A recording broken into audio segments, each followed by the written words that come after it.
4 aylıq uşaq gülümsəmir və ona müraciət etdikdə heç bir reaksiya vermirsən.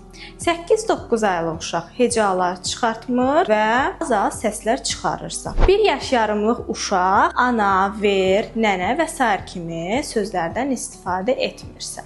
Adi cümlələri başa düşmürsə. 2 yaşında olan uşaq yalnız bir neçə sözdən istifadə edirsə və yeni sözlər öyrənməyə cəhd etmirsə. 2 yaş yarımlıq uşaq adi cümlələr qurmursa, məsələn, su ver, ana yemək ver kimi cümlələri qurmursa, bədən üzvlərini tanımır və adlandırmırsa, sadə cümlələri, tapşırıqları başa düşmürsə, bu kimi hallarda biz övladımızda nitq inkişafının ləngiməsindən şübhələnə bilərik. Əgər siz də övladınızda bu kimi halları qeyd etdiyim yaş dövrlərində hiss edirsinizsə, mütləq mütəxəssisə müraciət etməlisiniz. Bir çox hallarda valideynlər bu kimi hallar müşahidə etdikdə bunu irsiyyətlə əlaqələndirib uşaqları təlimə gecikdirirlər, amma bu tamamilə bir yanlış fikirdir.